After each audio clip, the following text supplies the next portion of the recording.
Vou adiantando. Disse os discípulos dos profetas: Eliseu, eis que o lugar em que habitamos contigo é estreito demais para nós. Vamos, pois, até o Jordão, tomemos de lá, cada um de nós, uma vida, e construímos um lugar em que habitamos. Respondeu ele: Ide. Disse um: serve-te-ei de ires com os teus servos? E ele tornou: eu irei.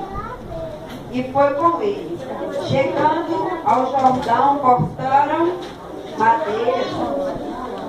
E sucedeu que, enquanto um deles derribava o tronco, o machado caiu na água.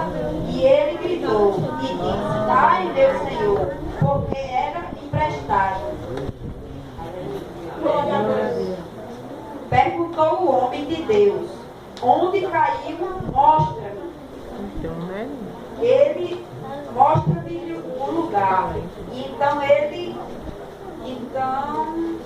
Eliseu cortou um pau e lançou ali e fez flutuar o ferro. E disse: levanta-te. Estendeu ele a mão e o tomou. Aleluia, louvado seja Deus.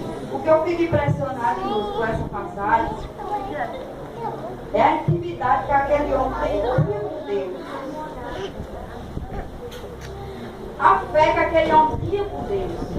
Porque eu me lembro uma certa vez que eu pedi um arco e serra emprestado à minha vizinha.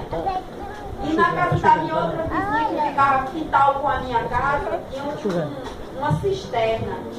E o menino foi, pegou o arco e serra e estava cheio d'água, cheio de pau, de pedra, tudo um bocado de coisa.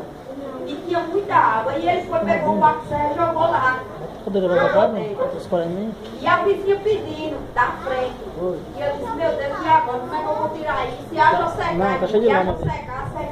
e puxei, passava a enxada para puxar e nada do arco e serra aparecer. Teve uma certa hora que ela já vinha de encontro comigo para me pegar o arco e serra. E eu disse assim: meu Deus, só tu, Jesus. E viu um anjo teu aqui para tirar esse arco e serra. Irmão, quando eu lancei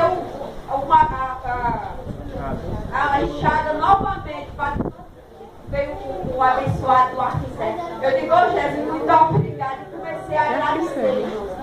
Aleluia, louvado seja Deus. E eu acho interessante a fé daquele homem. Aleluia. Ele cortou, a Bíblia diz que, olha, se você for fazer menção da palavra, um ferro, irmão, a tendência dele é afundar cada vez mais, porque ele é ferro. Aleluia. E o que eu mais fico ainda mais impressionada ainda é aquele homem cortar o pau, um pedaço de pau, e ele chegar ali, tocar nas águas e aquele ferro flutuar. Aleluia. É muita convicção do poder de Deus, irmão. É muita unção, é se dedicar, é buscar muita coisa que eu e você estamos longe de fazer. A verdade é essa. Glória a Deus.